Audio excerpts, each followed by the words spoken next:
Alléluia. Mes brebis entendent ma voix. Et qu'est-ce qu'elles font? Elles me suivent. Donc là où Jésus était, ses brebis entendaient sa voix et le suivaient. Alléluia. Donc je sais que les brebis que le Seigneur m'a confiées nous suivent à Dudelange. Alléluia. Donc ceux qui sont restés, ce n'étaient pas nos brebis. Celui qui dit, lui, il ne veut pas venir à Dudelange, c'est loin, c'est comme ça, c'est ci, c'est ça. Ne vous en faites pas. Alléluia. Les brebis entendent la voix du berger et suivent le berger.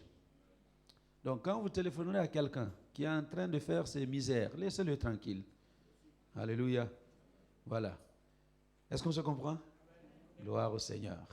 Et je bénis Dieu pour vous qui êtes là, parce que je sais que, voilà, vous êtes ceux que Dieu a placés pour conduire la vision qu'il a donnée à cette église. Et par vous, au travers de vous et avec vous, nous allons réaliser la vision. Alléluia. Et nous le verrons de nos propres yeux. Et le nom du Seigneur en sera glorifié. Nous saluons le retour de Maman Yvette. Bienvenue. Bon retour, Maman Yvette. Sois bénie. Elle a été très éprouvée dans son corps, mais Dieu est toujours présent. Alléluia. Alors, parfois, je demande aux gens qui ont traversé des moments difficiles comme ça, qu'est-ce qu'ils ont entendu de l'autre côté, vous voyez? Vous avez compris, hein? Parfois, vous êtes tellement malade que vous pensez que c'est fini. Hein? On est en train de parler avec les Paul, les Pierre, les Jacques, les gens là-bas. Hein? Alors, qu'est-ce qu'il a dit? Maman Yvette, tu n'as rien reçu comme message pour nous? Sois béni. Amen. Dieu est bon. Alors, voilà. Donc, ce matin, c'est pas le matin, hein? C'est l'après-midi maintenant. On va continuer. Je ne sais plus quel jour j'ai prêché, il y a 2 semaines. Comment recevoir son miracle? Vous vous rappelez? Alors, je vous invite à relire avec moi Matthieu 7, verset 7. Matthieu 7, verset 7, on peut lire jusqu'au verset 11. C'est un passage que vous connaissez parfaitement et nous pouvons le relire ensemble. Alléluia. Est-ce que vous pouvez me projeter ce verset? Je ne sais pas pourquoi le vidéoprojecteur ne s'allume pas aujourd'hui. Hein? Mais prenez dans votre Bible Matthieu 7, versets 7 à 11. Et je vous invite à lire à haute voix le verset que vous avez dans votre Bible. Demandez et l'on vous donnera. Cherchez et vous trouverez. Frappez et l'on vous ouvrira. Car quiconque demande reçoit, celui qui cherche trouve, et l'on ouvre à celui qui frappe. Lequel de vous donnera une pierre à son fils s'il demande du pain? Ou s'il demande un poisson, lui donnera-t-il un serpent? Si donc, méchants comme vous l'êtes, vous savez donner de bonnes choses à vos enfants quand ils vous les demandent, à combien plus forte raison votre Père qui est dans les cieux donnera-t-il de bonnes choses à ceux qui les lui demandent? Amen. Alléluia. Merci beaucoup. Je vous invite à prendre place. Nous avons déjà prié pour le message. Et voici donc, avec ce texte, nous avons commencé à voir comment nous pouvons recevoir notre miracle. Comment recevoir ce miracle? Et vous qui étiez là, vous avez entendu que j'ai développé le premier point qui consistait à comprendre que pour recevoir son miracle, il faut prendre Dieu au mot. Hein? Il faut prendre Dieu au mot. Et Dieu dit ici, demandez et l'on vous donnera. Demandez et l'on vous donnera. Ça, c'est la parole de Dieu. Ce n'est pas la parole de pasteur Adama. Ce n'est pas la parole d'un homme. C'est Dieu lui-même qui nous dit aujourd'hui, le 21 juin 2015, à 12h45, hein, voilà ce que Dieu te dit, demandez et l'on vous donnera. Et quand c'est Dieu qui parle, nous avons vu que la parole de Dieu, elle ne peut pas sortir de sa bouche, retourner à lui sans avoir accompli ce pourquoi elle a été libérée. Alléluia. Donc, l'appel que Dieu nous adresse cet après-midi, c'est de croire simplement dans la parole de Dieu. Qu'importe ce qui se passe autour de nous. À partir du moment où c'est Dieu qui a parlé, il l'attend simplement à ce que nous croyons dans cette parole. Alors, nous avons aussi considéré, quand j'ai cette parole de Dieu qui est libérée, demandez et l'on vous donnera. Et vous avez demandé. Et vous regardez dans votre vie et vous avez l'impression que votre expérience, ce que vous vivez, ça n'a rien à voir avec ce que vous avez demandé. Hein? Vous comprenez? Alors, comment je dois me conduire quand mon expérience de tous les jours ne correspond pas à ce que la parole de Dieu dit? Et nous avons conclu que si mon expérience est en contradiction avec la parole de Dieu, qui est-ce qui ment? Allô? C'est mon expérience qui ment. C'est mon expérience. Ce n'est pas la parole de Dieu. Donc, quand vous demandez quelque chose à Dieu et vous vous réveillez un matin voir que c'est le contraire de ce que vous avez demandé, ce n'est pas ce que vous voyez avec vos yeux qui est vrai, hein? C'est ce que la parole de Dieu dit qui est vrai. Alléluia. Donc, si votre expérience ne correspond pas à la parole de Dieu, c'est votre expérience qui ment parce que la parole de Dieu ne peut pas mentir. Dieu n'est pas un homme pour mentir, il n'est pas un fils d'homme pour se repentir. Quand il a dit une chose, il l'a dit et il le fait. Alléluia. Donc, c'est pourquoi je voudrais vraiment insister cet après-midi. Beaucoup ont prié, vous avez demandé des choses et aujourd'hui, les choses semblent démontrer le contraire. Eh bien, soyez sûrs que ce que vous avez demandé et que Dieu a promis, il va vous le donner. Alléluia. C'est pourquoi nous aimons chanter ce cantique. Et j'espère qu'on va pouvoir le rechanter à la fin de ce service. Même si les choses semblent montrer le contraire aujourd'hui, je sais que mon Dieu agira. Il interviendra pour moi. Il répondra à ma prière. Parce que toute prière que nous avons faite au nom du Seigneur Jésus, il promet de nous le donner. Et Dieu ne peut pas mentir. Sa parole est vraie. Alléluia. Alors, nous avons vu, vous voyez, dans 1 Jean 5. 1 Jean 5, versets 14 et 15. Pourquoi? Parce que la parole de Dieu, elle est vraie et ce qu'elle dit s'accomplit. Et voilà ce que Jean dit dans cette partie de son épître. Il dit, nous avons auprès de lui, donc auprès du Père, cette assurance que si nous demandons quelque chose selon sa volonté, il nous écoute. Alléluia. Dis à ton voisin, quand tu demandes quelque chose à Dieu, il t'écoute. Hein? Mais il faut demander selon sa volonté. Donc, si tu demandes quelque chose selon la volonté de Dieu, Dieu t'écoute. Et si nous savons qu'il nous écoute, nous savons, alléluia, j'aime Jean quand il parle comme ça. Il dit, nous savons que nous possédons la chose que nous lui avons demandée, quelle qu'elle soit. Alléluia. Nous savons. Si tu as demandé quelque chose selon la volonté de Dieu, la Bible dit, tu dois savoir. C'est-à-dire être sûr, convaincu que ce que tu as demandé, Dieu t'a déjà donné. Il dit, nous savons que nous possédons la chose que nous lui avons demandée, quelle qu'elle soit. Il n'y a pas de grande chose devant Dieu, il n'y en a pas de petite. Quelle que soit la chose que tu demandes à Dieu, si c'est selon sa volonté, tu dois savoir que tu as déjà la chose. Alléluia. Et je vais maintenant vous laisser ce que la parole de Dieu nous dit sur ce que Dieu veut. Puisque ce que nous allons demander et être sûr que Dieu nous a donné, c'est selon ce que Dieu veut. Si tu demandes quelque chose qui n'est pas ce que Dieu veut, ah ben, il faut être sûr que tu ne vas pas le recevoir. Mais si tu demandes selon ce que Dieu veut, la Bible dit que tu dois savoir. Alléluia. Hein? Comme les Anglais disent, savoir. Je sais que ce que j'ai demandé, je l'ai déjà. Amen. Qu'est-ce que Dieu veut? Alors, notez. Prenez vos calepins, prenez vos stylos et notez. Parce que si nous demandons des choses dans le cadre de ces 7 choses que je vais vous laisser, la Bible dit, tu dois être sûr. Tu dois savoir que Dieu t'a déjà donné. Qu'est-ce que Dieu veut? 3 Jean, verset 2. 3 Jean, verset 2. La parole de Dieu déclare ici, bien-aimé, je souhaite que tu prospères à tous égards. Alléluia. et que tu sois en bonne santé comme prospère l'état de ton âme. J'en parle de la part de Dieu. Et quand quelqu'un dit je souhaite, ça veut dire quoi? Je veux. Alléluia.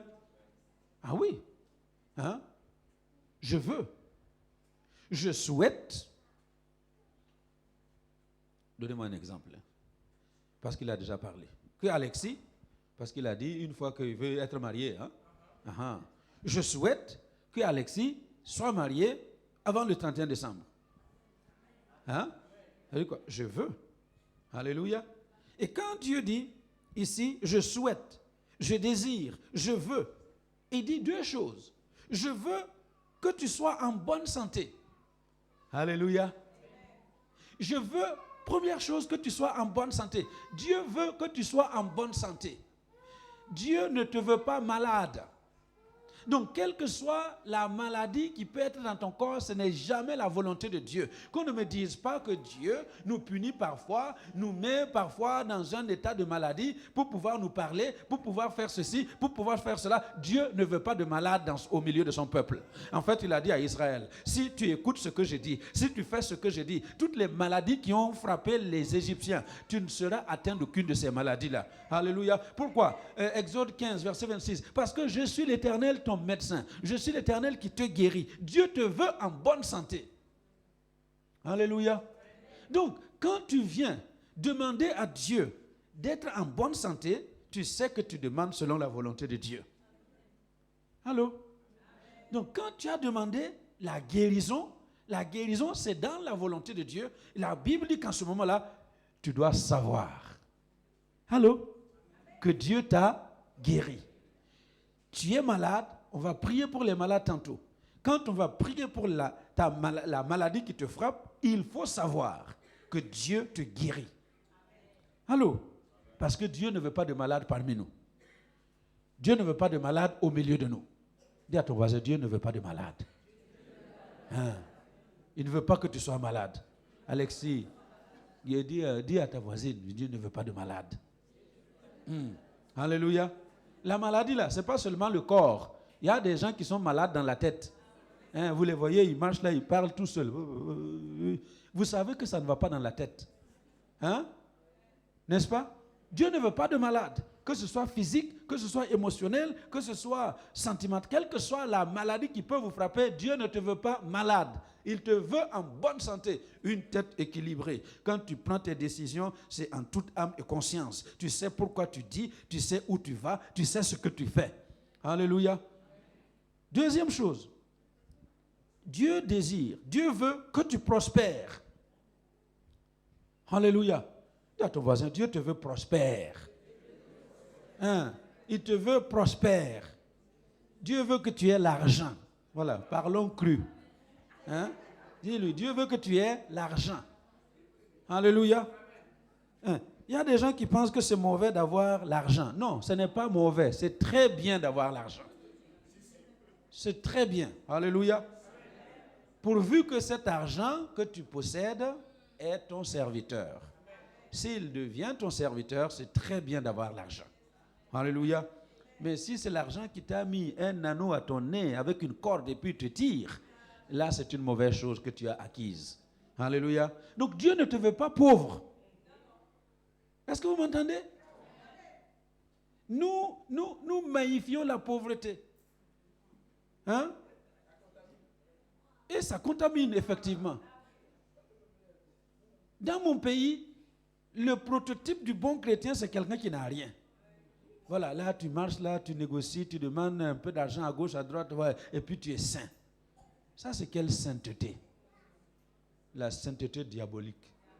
Alléluia. Parce que Dieu ne te veut pas pauvre. Il dit, je veux que tu prospères. Alléluia. Donc quand tu viens à Dieu, tu demandes la prospérité, il faut savoir que tu l'as déjà.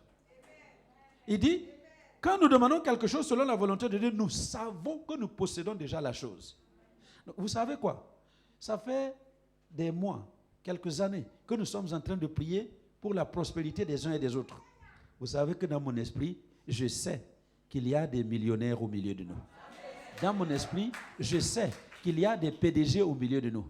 Dans mon esprit, je sais qu'il y a des femmes et des hommes qui sont élevés dans cette société luxembourgeoise, au milieu de nous. Je sais que ces choses-là sont déjà réalité dans votre vie. Pourquoi? Parce que nous avons demandé selon la volonté de Dieu.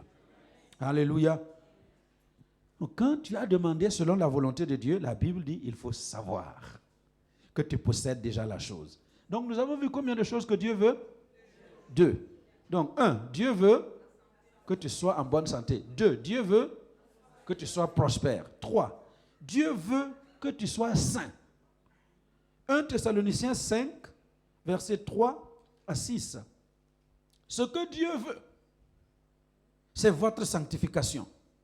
C'est que, voilà en quoi consiste la sanctification. Il y en a qui pensent que la sanctification, là, c'est pour les femmes porter de longues robes jusqu'au talon, n'est-ce pas? Et puis avoir les cheveux longs jusqu'au... n'est-ce pas? Il y en a qui pensent que la sainteté, là, c'est ne pas dire de gros mots simplement. On pense que la sainteté, c'est avoir cette attitude de religieux. Hein? Vous avez déjà vu les religieux, hein? Ils marchent là, c'est comme s'ils n'ont pas envie de toucher le sol. Hein? Et quand on parle, vous avez de la peine à entendre ce qui se dit. Non, ce n'est pas ça la sainteté. Alléluia. Voilà ce que Paul dit de la sanctification. Ce que Dieu veut, c'est votre sanctification. Et voilà ce qu'il dit. C'est que vous vous absteniez de la débauche. La sanctification dont il est question, c'est de s'abstenir de toute débauche. Alléluia. Il y en a, vous êtes en train de regarder des émissions à votre télé, il y a des scènes bizarres de pornographie qui se présentent et ça ne vous dit rien. Allô? Ça ne vous dit rien. Ça veut dire que le problème de débauche là, il est tellement assis dans votre cœur que le cœur ne ressent plus rien. Allô? Il y a des choses, quand vous les voyez à la télé, systématiquement, votre cœur dit que ça, ce n'est pas quelque chose à regarder. Votre esprit ordonne à votre main que tu dois changer. Allô? Mais il y en a qui ne savent plus faire ça. Parce que leur conscience est tellement morte qu'ils ne voient plus les choses comme on devait les voir. Alléluia. Donc, la sanctification, c'est ça. Que vous vous absteniez de la débauche. Deuxièmement, c'est que chacun sache posséder son corps dans la sainteté et dans l'honnêteté. Posséder son corps. Alléluia. Dis à ton voisin, tu n'es pas un animal. Hein, ton corps là, il faut savoir le posséder. Alléluia. Est-ce que vous m'entendez? Il y a des hommes, pourvu qu'ils voient une belle femme, il faut qu'ils aillent avec cette femme-là. Est-ce que c'est normal? C'est pas normal. Alléluia. Non, nous ne sommes pas des animaux. Nous avons été rachetés par le sang de Jésus. Nous avons une volonté que nous devons contrôler. Amen. Ta femme est malade. Hein? Et tu vois qu'elle... C'est pas... Les femmes, là, écoutez-moi bien. Ce ne sont pas les migraines là que vous inventez. Hein? Non. Elle est vraiment malade. Hein? Et tu vois qu'elle est malade. Mais la nuit, tu ne veux pas la laisser tranquille. Tu n'es pas un animal. Allô? Est-ce que vous comprenez? Mais oui. On peut se contrôler. Dis à ton voisin, tu peux te contrôler. L'Esprit de Dieu est là pour te donner la maîtrise de toi-même. Que chacun maîtrise son propre corps. Alléluia. Toujours agressif. Un petit rien seulement, tes dents sont dehors. Tu as le pouvoir de maîtriser tes dents. Ferme la bouche. Alléluia. Est-ce qu'on se comprend? C'est ça la sainteté. La sainteté, là, ça n'a rien à voir avec... Parce qu'il y a des gens qui me disent, oui, regarde tes filles, là, comment elles sont habillées. Hein, elles te tressent, là. C'est pas normal que la femme porte des tresses. Montrez-moi les versets où c'est interdit de porter des tresses. Alléluia. Hein? Regardez comment les femmes, là, sont habillées sexy. Et alors? Hein?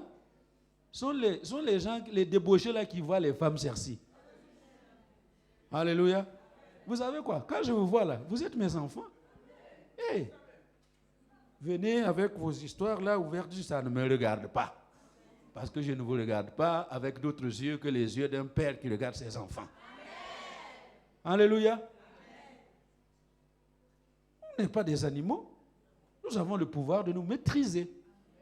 Alléluia. Et c'est ça la sainteté. Il dit que chacun sache maîtriser son propre corps, sans se livrer à une convoitise passionnée, comme font les païens, qui ne connaissent pas Dieu. Mais toi, tu connais Dieu.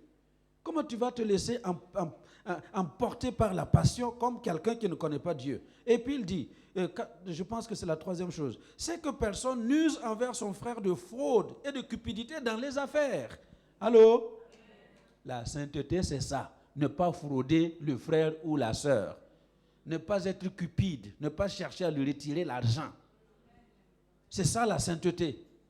Hein? Mais on est là, on prête l'argent. Non, on s'est prêté ou emprunté? Quand tu prends l'argent chez l'autre, on emprunte l'argent chez les frères, les sœurs, et pour restituer, ça devient un problème. Et puis tu viens, alléluia Seigneur, hey, ya baba choko. Ça, c'est parler en langue des démons. Ce n'est pas parler en langue du Saint-Esprit. Quand tu dois à quelqu'un, tu ne payes pas, ne viens pas parler en langue. Parce que les démons là vont prendre ta langue pour parler. Alléluia. C'est ça. Terre à terre. La sainteté là, c'est ça. Allô? Qu'on n'use pas de cupidité. Et qu'on ne fasse pas de comment il a dit ça? Hein? Pas de fraude dans les affaires. Alléluia. Parce que le Seigneur tire vengeance de toutes ces choses, comme nous vous l'avons déjà dit. Alléluia. Donc, quand tu viens dans la prière, demander la sanctification, c'est ça la volonté de Dieu. La Bible dit, parce que tu as demandé cette chose selon la volonté de Dieu, tu dois savoir. Alléluia. Tu dois savoir que tu possèdes déjà la chose. Amen. Je peux continuer? Et qu'est-ce que nous avons vu jusqu'ici? Qu'est-ce que Dieu veut? 1. Que tu sois en bonne santé. 2. Que tu prospères. Hey, j'aime bien ce mot-là, que tu prospères. Hein? Et 3. Que tu sois saint. Amen. 4e chose, regardez dans Romains 12. Romains 12, verset 2. Ne vous conformez pas au siècle présent, mais soyez transformés par le renouvellement de l'intelligence, afin que vous discerniez quelle est la volonté de Dieu. Et quelle est la volonté de Dieu? Ce qui est bon. 4e, ce qui est agréable. 5e, ce qui est parfait. 6e. Alléluia. La volonté de Dieu. Que vous sachiez quelle est la volonté de Dieu, ce qui est bon, agréable et parfait. Hein? Ce qui est bon, agréable et parfait. Donc ce que Dieu veut, la 4e chose que Dieu veut, c'est ce qui est bon. Alléluia.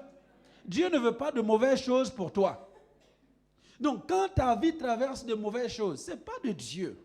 Ce que Dieu veut, c'est quelque chose de bon pour toi. Amen. Et puis, il dit, ce que Dieu veut, ce sont des choses agréables. Dieu ne veut pas de choses désagréables pour ses enfants. Et ce que Dieu veut, ce sont des choses parfaites. Vous me direz que le parfait n'existe pas sur la terre. C'est vrai. Mais ce que Dieu veut pour toi, c'est quelque chose qui est parfait. Amen. Et nous allons travailler jusqu'à ce que nous atteignions la perfection. Regardez ce que Hébreu dit. Hébreu 6, verset 9. Il dit, quoique nous parlions ainsi, bien-aimés, nous attendons pour ce qui vous concerne les choses meilleures et favorables au salut. Des choses meilleures. Ce que Dieu veut te donner, ce sont des choses meilleures. Ce que tu as aujourd'hui, qui semble te satisfaire, n'a rien à voir avec ce que Dieu veut te donner. Dieu veut te donner les choses meilleures. Et Jacques, dans son chapitre 1, verset 17, dit que toute grâce excellente, tout don parfait descend d'où? Descend d'en haut, du Père des Lumières, chez lequel il n'y a ni changement ni ombre de variation. Dieu veut des choses parfaites. Dieu veut de bonnes choses. Dieu veut des choses excellentes pour son peuple. C'est ça la volonté de Dieu. Est-ce que vous m'entendez? Donc quand vous venez dans la prière, il y en a qui vous disent, mais vous êtes audacieux. Vous êtes audacieux de demander ce que vous demandez. Est-ce que vous avez déjà entendu ça? Quelle audace, quelle prétention de demander ce que tu demandes. Mais Dieu veut que tu reçoives les choses excellentes. Il veut que tu reçoives les choses parfaites. Et si tu demandes une chose excellente, une chose parfaite au Seigneur, c'est selon sa volonté. Il faut savoir qu'il va te le donner. Alléluia. Ah, j'aime bien. Parfois, je reçois certaines personnes qui arrivent qui disent « Non, je veux me marier. » Mais pas n'importe comment. Je dis « Tu as bien fait. Il ne faut pas se marier n'importe comment. Je veux me marier, mais pas avec n'importe qui. » Je dis « C'est une très bonne chose. Il ne faut surtout pas te marier avec n'importe qui. » Alléluia. Et j'ai dans certains de mes sacs des choses que certaines filles ont écrites. Hein, depuis 2000, voilà, je veux, pasteur, prie pour moi, je veux un mari. Et puis, elles osent même mettre la taille du mari. Et je veux un garçon, 1m80, hein, teint clair, n'est-ce pas, qui a un travail. Je ne veux pas de aide-moi à souffrir là, non, non, non. Vous savez, aide-moi à souffrir, hein. Toi, tu souffres déjà, tu te mets avec quelqu'un qui souffre et puis vous allez vous aider à souffrir. Non, non. Il y en a qui disent ça. Au début, c'était un peu choquant pour moi-même. Mais je dis, bon, c'est ce qu'elle attend, voilà, c'est sa foi. Et je peux vous assurer qu'à tous les coups, hein, Dieu a donné à la personne ce qu'elle a demandé. Alléluia. Pourquoi? Parce que Dieu veut nous donner les choses excellentes. Il veut nous donner les choses les meilleures. Comment va-t-il te donner un mari pour un mari? Non, il va te donner le meilleur des maris. Alléluia. Hé, jeune fille, il va te donner le meilleur mari. Ce n'est pas mari là, vous êtes ensemble et puis dès le premier mois, c'est coup de poing. Non, non, non, non, non. Non, ça, je refuse ce type de mari pour mes filles. Alléluia. Hein? Et les garçons, c'est pareil. Dieu veut nous donner les meilleures épouses. Celui qui a trouvé une femme a trouvé le bonheur. Et une femme, c'est un don de la part de Dieu. Je ne veux pas les femmes que le diable donne, mais les femmes que Dieu vous donne. Ce sont les femmes parfaites. Alléluia. Alors si tu es marié à côté de ta femme, dis-lui, tu es parfaite comme tu es là. Eh, ta femme est où? Ah, elle m'entend? Patricia m'entend? Ah, tu m'entends, hein? Serge dit que tu es parfaite. Alléluia. Magali, tu es là? Yohan, qu'est-ce que tu dis? Yohan dit que tu es parfaite. Eh, maman jolie, n'en parlons pas. Papa Charles dit quelque chose. Elle est parfaite. Hein? Plus que parfaite. Alléluia. Non, Dieu ne veut pas nous donner de mauvaises choses. Ce qu'il veut nous donner, c'est ce qu'il y a de bon, ce qu'il y a d'agréable, ce qu'il y a de parfait. Alléluia. Et la 7e chose, dans la volonté de Dieu, Ézéchiel 18, verset 23, ce que Dieu désire, est-ce que le méchant meure, dit le Seigneur, l'Éternel, n'est-ce pas qu'il change de conduite et qu'il vive? Donc ce que Dieu veut, c'est le changement de conduite du méchant. C'est-à-dire, quand quelqu'un se détourne de Dieu et commence à faire des choses contraires à ce que Dieu veut, Dieu ne veut pas que cette personne meure. Dieu veut qu'elle change de conduite et qu'elle vive.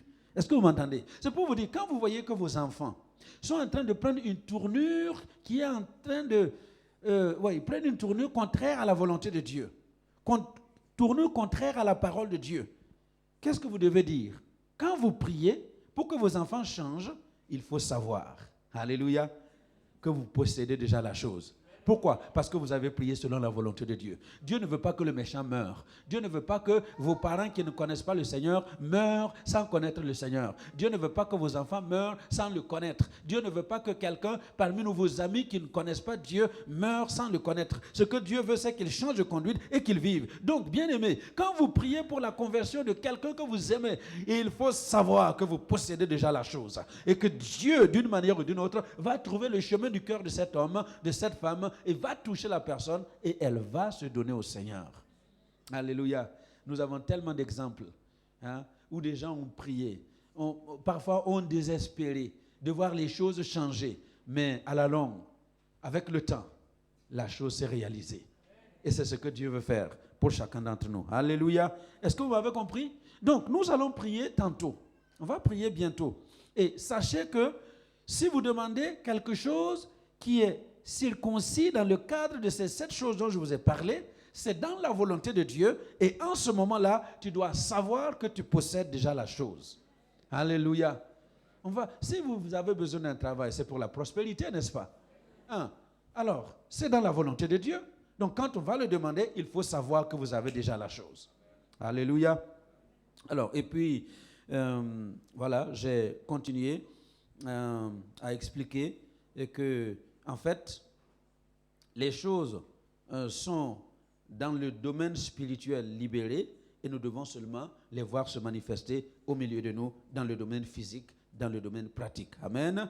Donc, la deuxième chose que nous allons considérer aujourd'hui, là, c'était prendre Dieu au mot. Première chose à faire pour recevoir son miracle, c'est prendre Dieu au mot. Deuxième chose, il faut comprendre la réalité entre le monde spirituel et le monde physique, le monde matériel dans lequel nous vivons. Alléluia. Parce que si tu comprends cette chose, si tu la comprends bien, tu vas savoir en effet que tu possèdes déjà la chose, mais il faut simplement travailler à ce que cette chose soit manifeste sur la terre au milieu des hommes. Amen. Alléluia. Donc, deuxièmement, nous devons comprendre la réalité entre le monde spirituel et le monde matériel. Je vous invite à lire 1 Corinthiens 2, versets 9 à 16. C'est pour vous faire comprendre que le monde spirituel est aussi réel que le monde physique dans lequel nous vivons. Amen. Alléluia. Nous sommes ici à Dudelange. Vous êtes dans cette salle. Vous voyez des choses devant vous. Vous voyez des hommes et des femmes à côté de vous. Vous voyez des chaises, vous voyez la chair, vous voyez tout ce qu'il y a ici. Vous voyez, c'est physique, c'est tangible, vous pouvez le toucher. Vous le voyez de vos propres yeux. Mais ce que je voudrais que vous compreniez, c'est que ça c'est physique. Mais exactement que vous voyez les choses dans le monde physique, dans le monde spirituel, les choses sont tout aussi réelles. Alléluia. Les choses sont tout aussi réelles. Là où nous sommes, est-ce que vous voyez les anges de Dieu qui sont là autour de vous? Vous ne voyez pas. Mais je peux vous dire que c'est une réalité. Alléluia. Vous ne voyez pas cette myriade d'anges qui nous entourent, qui nous environnent. Ces anges qui sont là. Et la Bible dit que ces anges-là sont des serviteurs de Dieu envoyés pour servir les saints. Alléluia. Les anges sont des envoyés de Dieu pour nous servir. Ils sont à notre service. Mais si tu ne vois pas dans l'esprit ces choses, comment ça va se réaliser? Alléluia. Amen. Amen.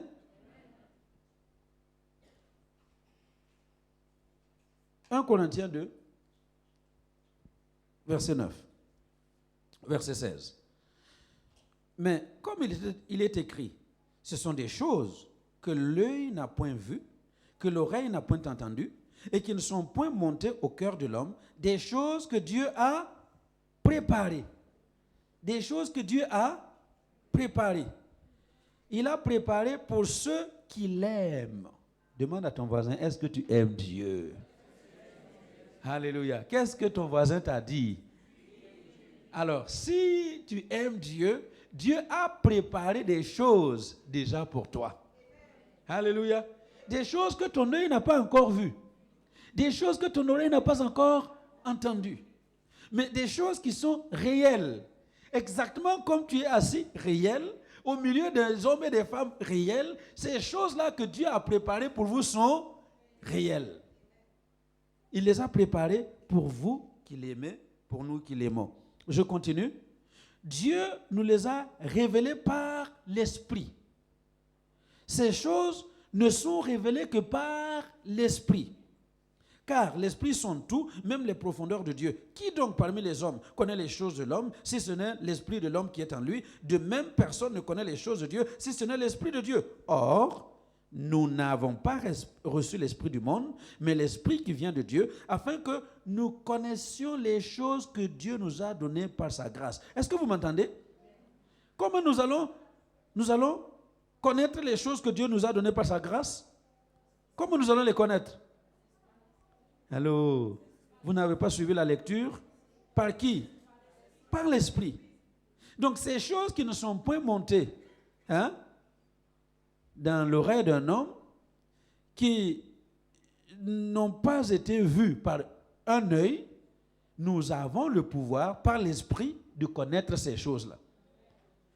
Est-ce qu'on se comprend? Ce sont des choses fondamentales que je suis en train de vous livrer maintenant. Amen. Parce que si tu ne peux pas voir dans l'esprit les choses que Dieu t'a déjà données, tu ne les verras jamais se manifester dans le monde physique. Il faut d'abord les voir dans l'esprit. Parce que tout ce qui existe procède des choses qui n'existent pas. Alléluia. Tout ce que vous voyez procède des choses que vous ne voyez pas. Et on verra tantôt, ce n'est pas que ces choses n'existent pas, elles sont, mais on ne les voit pas. Alléluia. Et par l'esprit, nous pouvons connaître ces choses que Dieu nous a données par sa grâce. Est-ce que vous m'entendez? Nous avons parlé que Dieu nous veut en bonne santé. Est-ce que vous savez que la bonne santé, c'est déjà quelque chose que Dieu nous a donné par sa grâce? Nous avons parlé de la prospérité qui est la volonté de Dieu. Est-ce que vous savez que Dieu nous a déjà donné la prospérité par sa grâce? Alléluia. Et nous allons voir que ce n'est pas normal qu'un chrétien soit misérable, toujours à quémander. Non, ça, ce n'est pas la vie d'un enfant de Dieu. Alléluia. Amen.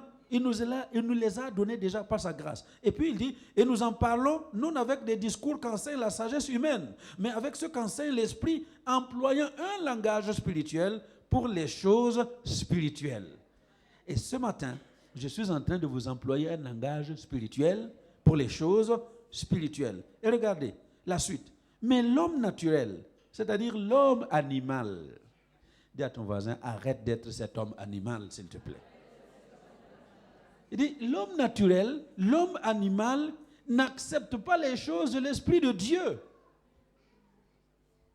Il ne les accepte pas, car elles sont une folie pour lui et il ne peut les connaître parce que c'est spirituellement qu'on en juge.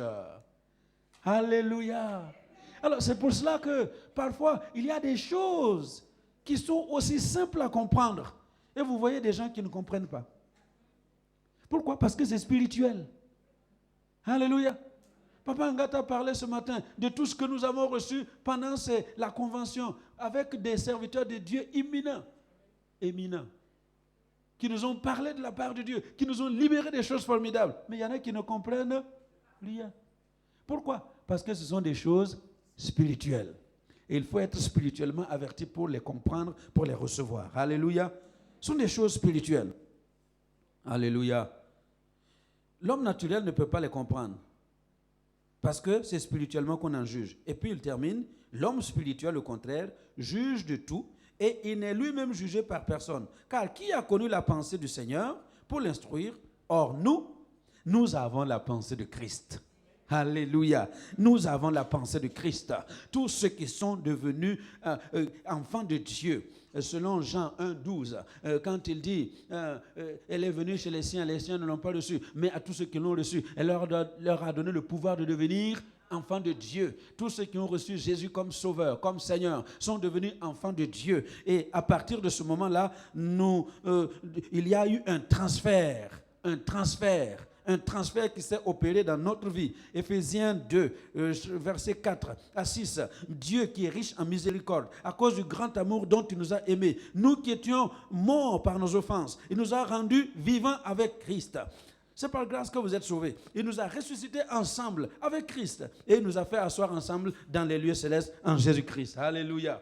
Le jour où vous recevez Jésus comme votre Seigneur et votre Sauveur, il y a un transfert. Nous étions morts, Dieu vient, il insuffle en nous sa vie. Alléluia. Il nous a rendus vivants avec Christ parce que là où Jésus est mort physiquement, nous sommes morts avec lui. Et quand Jésus a été ressuscité, Dieu a insufflé en nous la puissance de la résurrection et nous sommes ressuscités avec Christ. Et le jour où Jésus a été enlevé pour être installé à la droite de Dieu le Père, la Bible dit que nous sommes aussi enlevés avec lui pour être installés à la droite de Dieu le Père. Il y a un transfert qui s'est opéré. Alléluia. Nous avons, il dit, la pensée de Christ.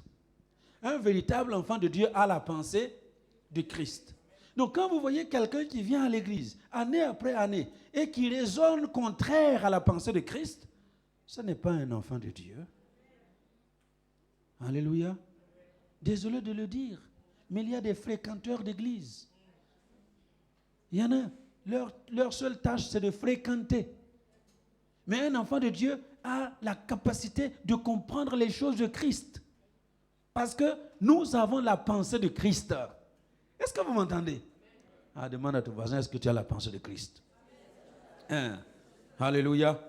La pensée de Christ. Nous avons la pensée de Christ. Nous avons la pensée de Christ. Qu'est-ce que Christ faisait? Alléluia. Qu'est-ce que Christ faisait? Amen. Jésus dit, si quelqu'un te donne une gifle, qu'est-ce que tu fais? Tu donnes quoi? Donne-moi l'autre. Et puis je fais ici. Et tu fais quoi? L'autre joue. Alléluia. C'est ça la pensée de Christ. Mais comment toi tu réagis? Tu réagis comment? Quelqu'un est venu seulement, il a dit, tu n'as pas vu mes chaussures? Regarde, ce sont des chaussures qui coûtent cher. Et puis tu viens me marcher. Tu vas voir. C'est comme ça que la plupart des chrétiens réagissent. Hein? Et c'est pour cela qu'il y a des désordres dans nos maisons. Hein? Madame n'a rien dit de très grave, mais toi tu es monté sur les 4 chevaux. Hein? Et puis tu as tellement monté que la moutarde lui monte au nez. Et puis elle aussi, elle commence. Et voici la bagarre dans la maison. On n'a pas la pensée de Christ. Ça, ce n'est pas la pensée de Christ. La pensée de Christ, c'est la pensée de pardon. Alléluia. Pardonner. Même si tu as raison. Allô? Même si tu as raison. La pensée de Christ, c'est de se soumettre. C'est pourquoi il dit, dans le jardin de Gethsémani, il dit, Père, s'il est possible que cette coupe s'éloigne de moi, je n'ai pas envie de boire cette coupe. Si c'est possible qu'elle s'éloigne, mais toutefois, non pas ce que je veux, mais ce que tu veux. C'est quelqu'un qui est animé de la pensée de Christ. Alléluia.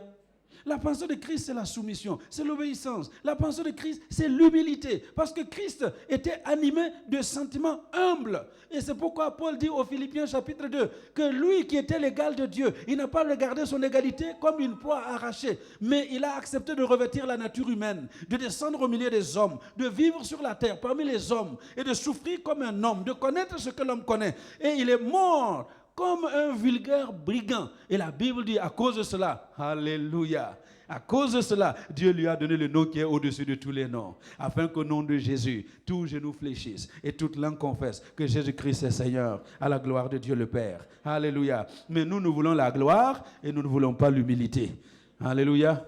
Nous voulons la gloire, mais nous ne voulons pas que les autres nous marchent dessus. Alléluia, vous avez déjà entendu ça, non? Je ne peux quand même pas toujours être la carpette de tout le monde. Je ne vais pas être le tapis sur lequel tout le monde marche. Moi aussi, j'ai une dignité. Ça, ce n'est pas la pensée de Christ. Alléluia. Ce n'est pas la pensée de Christ. Mais nous avons la pensée de Christ. Amen. Est-ce que vous êtes déjà arrivé d'entendre que on abuse de la bonté de Pasteur Adama? Vous avez déjà entendu ça, hein? On abuse parce qu'il est comme ça, on abuse. Vous croyez que je suis si idiot que ça? Non. Alléluia. Je sais d'où je viens, je sais où je suis et je sais où je vais. Alléluia. Est-ce que vous m'entendez? Les honneurs, je les connais. Ce n'est pas dans l'église que je veux chercher les honneurs. L'argent, je connais. Ce n'est pas dans l'église que je vais chercher l'argent. Alléluia. Enfin, si c'est pour l'argent, je ne deviendrai pas pasteur. Alléluia. Non, hein. Le pouvoir, je connais. Ce n'est pas dans l'église qu'on cherche le pouvoir. Ceux qui cherchent le pouvoir, qui cherchent la renommée, qui cherchent l'argent, qui cherchent tout dans l'église, ils n'ont rien compris. Ils sont loin de Dieu. Alléluia. Donc, ne vous en faites pas. Je sais. Donc, si parfois vous avez l'impression qu'il ne comprend rien, je comprends tout. Je vois tout. Je sais ce qui se passe. Mais j'ai résolu d'avoir la pensée de Christ. Alléluia. Et c'est ça ma prière, que nous ayons la pensée de Christ. Parce que nous avons la pensée de Christ. Amen. Alléluia. Demandez à maman Déborah. Hein? Je lui donne souvent, pour ne pas dire toujours, raison. Amen. Oui. Ça ne sert à rien de se tirailler. Je dis toujours, la vie est tellement courte qu'on n'a pas le temps de se faire des bagarres. Hein? Je vais avoir 60 ans. Si je vis 40 ans, c'est beaucoup.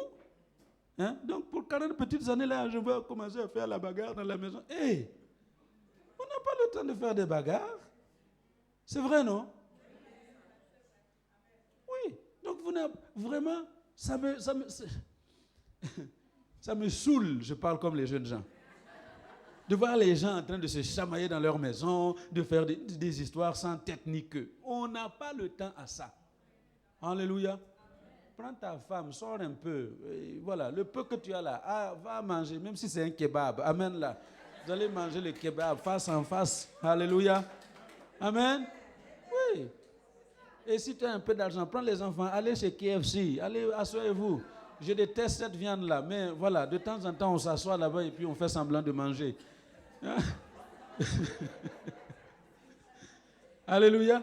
Non, la vie est courte. On n'a pas le temps de se perdre dans toutes sortes d'histoires inutiles. Alléluia. Donc quand vous vous mariez, s'il vous plaît, faites tout pour jouir de chaque jour que Dieu vous donne. Faites tout pour vous contenter de ce que Dieu vous donne. Alléluia. Parce que c'est ça la pensée de Christ. Nous avons la pensée de Christ. Nous refusons d'être animés par la pensée du monde. Amen. Alléluia. Quand on venait à l'église, ne regardez pas les gens. Hein? Moi, je ne comprends pas comment... Il y a des gens, eux, ils voient toujours ce qui ne va pas chez les autres. Hein? Toi, tu es venu pourquoi? Tu es venu pour regarder l'habillement des sœurs. Elle était habillée sexy. Et alors? Elle a le droit de s'habiller sexy. Amen. Toi, discipline ta pensée à ne pas voir ce que tu ne dois pas voir. C'est tout. Alléluia. À Bruxelles, je passais souvent autour de la gare du Midi, gare du Nord. Et vous savez, gare du Nord, c'est le quartier là où, si vous êtes un pasteur, vous n'avez pas envie de passer par là. Hein? Vous avez les vitrines. Et ce ne sont pas des voitures qui sont derrière. Ce ne sont pas des motos, ce ne sont pas des vélos. Ce sont des personnes dans des tenues bizarres. La première fois que je suis passé par là, j'ai compris. Chaque fois que je passe cette rue-là, je parle en langue, je prie en langue, et puis je ne vois plus rien. Alléluia. C'est aussi simple que ça. Ayez la pensée de Christ. Soyons animés par les sentiments qui ont animé Jésus-Christ. Parce que nous avons la pensée de Christ. Alléluia. À cause de ce transfert qui a été réalisé en nous. Alors, si nous sommes animés des pensées de Christ, nous sommes en mesure de connaître et de comprendre la volonté de Dieu dans notre esprit. Alléluia. Nous pouvons comprendre Dieu, connaître Dieu dans notre esprit. Est-ce que vous m'entendez? Normalement, un vrai chrétien ne doit pas marcher à tâtons. Hein? On ne sait jamais où on va, on ne sait jamais avec qui il faut faire les choses. Hein? On est toujours perdu, où aller. Un vrai chrétien qui a la pensée de Christ, qui a l'Esprit de Dieu en lui, il sait ce qu'il doit faire. Amen. Il sait quel agenda. Il s'assied avec Dieu. Il ne marche pas au hasard. Mais chaque jour, il a la pensée de Dieu pour la journée. Et il s'applique à suivre ce qu'il doit faire dans la journée. Parce que Dieu a préparé des œuvres à l'avance pour que nous puissions les pratiquer. Pour les véritables enfants de Dieu, on voit ces œuvres que Dieu a préparées. Alléluia. Mais quand on n'est pas animé par la pensée de Christ, par l'Esprit de Dieu, on est confus. On ne sait pas où on va. Parce que Jean 16, verset 13, dit que quand le Saint-Esprit sera venu, le Consolateur, quand il sera venu, il va vous conduire dans toute la vérité. Le Saint-Esprit nous conduit dans la vérité pour que nous ne fassions pas les choses que nous voulons faire et que nous n'allions pas là où nous ne devons pas aller. Alléluia. En fait, chacun d'entre nous ici, si nous sommes attentifs, si nous sommes attentifs à la voix du Saint-Esprit, nous allons éviter tous les obstacles qui se présentent devant nous. Allô? Tu vas vouloir prendre un certain chemin et tu entends l'Esprit qui te dit « pas ici ». Et tu ne le prends pas. Tu vas voir avec les yeux humains que c'est bien de t'associer à une telle personne et que tu entends dans ton cœur l'Esprit qui dit « pas avec cette personne ». Et tu évites. Mais quand nous ne sommes pas animés de l'Esprit de Dieu, c'est en ce moment que la confusion arrive. Nous prenons des décisions qui ne sont pas de Dieu. Nous marchons contre le programme de Dieu. Et quand nous entrons dans ce qui n'est pas le programme de Dieu, eh bien, c'est l'échec. Et après, on va dire, oui, mais j'ai prié, j'ai jeûné, j'ai demandé. Tu as déjà bafoué les principes de Dieu. Alléluia. Alors que le Seigneur nous aide. Et j'ouvre une parenthèse. Quand quelqu'un est en train de faire ce que Dieu dit de ne pas faire, allô? Il sait pertinemment, Dieu vous a parlé, Dieu vous a dit ne fais pas, et tu fais. Hein? Et quand vous êtes en train de faire ce que Dieu vous dit de ne pas faire, vous cherchez des gens pour vous aider à faire ce que Dieu vous dit de ne pas faire. Est-ce que vous me comprenez? Malheur à celui qui va aider cette personne. Est-ce que vous m'entendez? Allô? Alléluia. Alors, c'est pourquoi, si vous savez que ça, il ne faut pas faire parce que Dieu a dit, ne venez pas me demander parce que je ne vais pas vous aider. Alléluia. Je ne vais pas me mettre dans votre malédiction. Hein?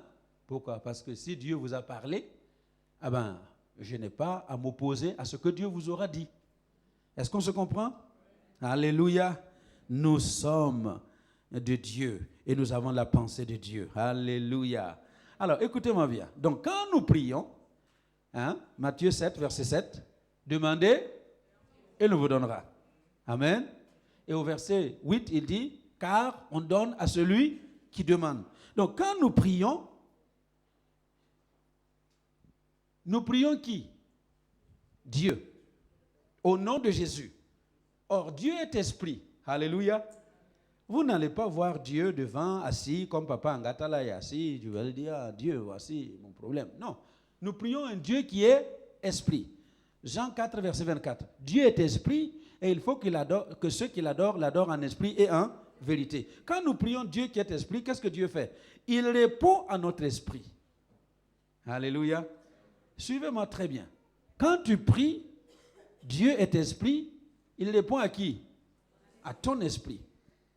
Et ton esprit, c'est le souffle de Dieu lui-même. Alléluia. Écoutez-moi bien. Tel que vous êtes, tel que nous sommes assis aujourd'hui, animés par l'Esprit de Dieu, notre esprit est aussi parfait que Dieu est parfait. Allô? Amen. Notre esprit est aussi parfait que Jésus-Christ est parfait. L'esprit, ce n'est pas comme le corps, hein, qui est bébé, qui devient enfant, adolescent et adulte. Après vieux et il part. Non. L'Esprit de Dieu en nous, quand Dieu l'a soufflé, ce n'est pas un bébé qui l'a soufflé. C'est son esprit. Comprenez-moi bien. Donc, tel que tu es là, écoutez-moi bien, tu ne seras pas dans l'esprit autre chose que ce que tu es aujourd'hui. Vous m'entendez? Donc, nous parlons du ciel que nous attendons. Nous parlons de la vie que nous allons passer avec Dieu au paradis. Alléluia. L'esprit ressuscité aujourd'hui, assis à la droite de Dieu le Père, ce ne sera pas autre chose que ce qu'il est aujourd'hui. Est-ce que vous comprenez? Donc ton esprit, il est exactement comme il doit être le jour où tu vas être dans la présence définitive de Dieu. Il ne va pas changer. Alléluia. Il ne va pas changer. Ce qui change, hein, c'est notre croissance physique qui, à un moment donné, va nous permettre de comprendre ce que nous sommes dans l'esprit et aller chercher dans l'esprit ce que Dieu a préparé pour nous pour le ramener au milieu des hommes sur la terre. J'espère que vous m'avez compris. Alléluia. Donc, tel que tu es parfait aux yeux de Dieu. Dis à ton voisin, tu es parfait aux yeux de Dieu. Dans l'esprit, tu es parfait. Dans l'esprit, il n'y a rien à ajouter en toi. Allô? Dans l'esprit, il n'y a plus rien à ajouter. Amen? Dans ton corps, il y a beaucoup de choses à ajouter. Dans ton corps, il y a beaucoup de choses à retrancher. Parce que ton corps n'est pas parfait, mais ton esprit est parfait dans la présence de Dieu. Maintenant, quand tu pries, Dieu répond à ton esprit qui est parfait dans sa présence. Alléluia. Alors, c'est pour cela que Paul dit que l'héritage, Dieu a donné un héritage à chacun de ses enfants. Donc, en esprit, tu as ton héritage. Mais il dit, aussi longtemps que l'enfant reste enfant, il ne diffère en rien d'un esclave. Dans l'esprit, la chose est là, mais parce que tu es encore enfant sur la terre, tu ne sais pas aller chercher cette chose. Et Dieu ne peut pas te la donner. Parce que s'il te donne ce qui est à toi, eh ben, il t'aura perdu pour de bon. Alléluia. On parle de millionnaires. Il y a des gens, si tu deviens millionnaire là aujourd'hui, ici là, tu es parti en enfer. C'est vrai, hein? Oui, oui. Parce que le million d'euros là que tu vas recevoir, tu vas mal l'utiliser et tu vas oublier Dieu et tu vas commencer à servir Satan et tu iras en enfer avec Satan. C'est pour cela que ces millions qui sont réservés pour toi dans l'esprit, ton esprit les a déjà. Dieu attend que ton corps grandisse, que tu croisses dans la connaissance de Dieu, dans la connaissance des choses spirituelles, et tu vas aller chercher ces choses pour vivre sur la terre. Est-ce qu'on se comprend? Alléluia.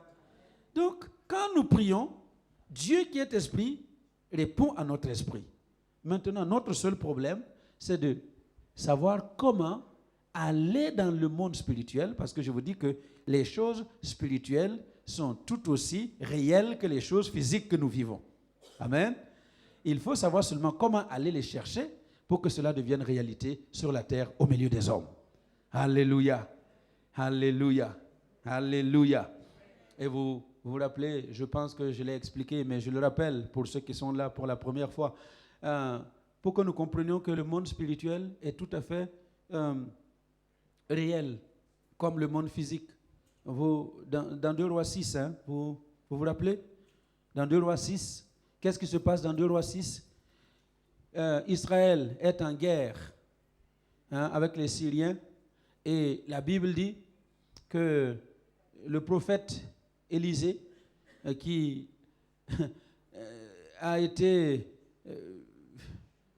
qui est recherché par le roi de Syrie, il s'est retranché dans une ville qui s'appelle Dothan, et son serviteur Géasi le matin se réveille, et qu'est-ce qu'il voit, Géasi? Il voit que la ville est entourée avec des chars, des soldats syriens. Il y avait des chars, il y avait des chevaux, il y avait une grande armée qui les entourait. Et lui, pour lui, c'est fini. On va nous arrêter, on va nous tuer, et il va réveiller son maître Élisée pour lui dire, mais regarde ce qui nous arrive. La montagne est entourée de chars et de chevaux. Les soldats syriens nous encerclent. Nous allons mourir dans cette affaire. Alléluia. Ça, c'était le monde physique. Dans le monde physique, il voyait les soldats, il voyait les chars, il voyait la mort. Mais qu'est-ce que Élisée dit? Élisée dit, Seigneur, ouvre-lui les yeux pour qu'il voie. Ouvre-lui les yeux. Et la Bible dit, Dieu lui ouvrit les yeux. De quels yeux s'agissait-il? Les yeux de l'esprit. Parce que les yeux du corps étaient ouverts. Et ce que les yeux du corps voyaient, c'était les soldats syriens, les chars et les ennemis en grand nombre autour d'eux. Maintenant, quand ces yeux spirituels s'ouvrent, qu'est-ce qu'ils voient? Ils voient la montagne remplie de chars de feu. Ce ne sont pas des chars tirés par des chevaux, mais ce sont des chars de feu. Et des anges en grand nombre autour de cette ville. Alléluia. Autour de cette ville. Et finalement, ce jeune homme s'est apaisé. Alléluia. Sa peur est partie. Écoutez-moi bien. Quand ses yeux se sont ouverts, quand ses yeux spirituels se sont ouverts, est-ce que les soldats syriens étaient partis? Ils étaient où? Ils étaient là. Mais qu'est-ce qu'ils voyaient? il voyait les chars de feu. Il voyait les anges que Dieu a envoyés. Écoutez-moi bien, quand Dieu va t'ouvrir les yeux spirituels pour que tu vois les choses dans le monde spirituel, tu vas voir les choses dans le monde spirituel. Tu vas te réveiller, tu vas te rendre compte que la maladie n'est pas partie. Alléluia. Mais qu'est-ce que tu dois faire? Il faut voir la guérison. Alléluia. Même si tu sens les symptômes de la maladie, que tes yeux spirituels voient la guérison. Quand tu vas te réveiller, après avoir prié pour la prospérité, parce que c'est la volonté de Dieu, et tu te réveilles, tu vois que la facture là, elle est encore là. Hein? Je n'ai pas encore payé. Je vais faire comment? Hein? Que tes yeux s'ouvrent pour que malgré la facture qui est là, tu saches que tu es prospère, que Dieu a déjà donné. Alléluia. Quand tu pries selon la volonté de Dieu, quel que soit ce qui se présente devant toi, que tes yeux spirituels s'ouvrent pour que tu vois au-delà du matériel ce que Dieu a déjà préparé pour ta délivrance. Parce que Dieu a préparé quelque chose pour ta délivrance. Alléluia. Il a préparé quelque chose pour ton miracle. Et il va se glorifier dans ta vie au nom de Jésus. Alléluia. Si vous avez reçu ce message, est-ce qu'on peut dire Amen? Alléluia. Merci Seigneur. Gloire à Dieu.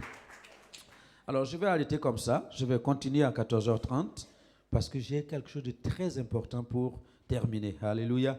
Ce sera comment aller dans le monde spirituel, attraper cette chose qui est spirituelle pour l'amener sur la terre, afin que les hommes vivent, que les hommes voient, que les hommes sachent que le Dieu que je prie est un véritable Dieu. Alléluia. Cela va se faire au nom de Jésus. Amen. Gloire au Seigneur. Alors le temps passe et j'aimerais clôturer avec un temps de prière. Un temps de prière. Hein? Nous allons demander ici, et ce sont des choses que vous avez déjà demandées. Nous avons les requêtes que les uns et les autres ont soumises. Nous avons la vision que plusieurs parmi vous ont soumise pour les 20 ans. Hein? Une vision de 20 ans que nous avons initiée depuis 2013. Alors nous continuons de prier pour que cette vision se réalise. Alléluia. Que cette vision se réalise. Amen. Parce que tout ce qui est ici, ce sont des choses que nous avons demandées selon la volonté de Dieu. Alors dans le monde spirituel, c'est une réalité. Et je voudrais que ça devienne réalité sur la terre parmi les hommes. Amen. Alors je vous invite à vous lever et nous allons prier. Comme le temps passe, je vais vous inviter à vous mettre deux par deux, et on va prier les uns pour les autres. Amen. Deux par deux, rapidement. Vous avez une lourdeur. Qu'est-ce qui se passe? Hein? Voilà. Alors, si vous êtes avec votre femme, changez de partenaire. Priez avec quelqu'un d'autre. Pour pouvoir... voilà, merci beaucoup. Oui. Voilà. Le frère qui a le bébé, prie avec qui?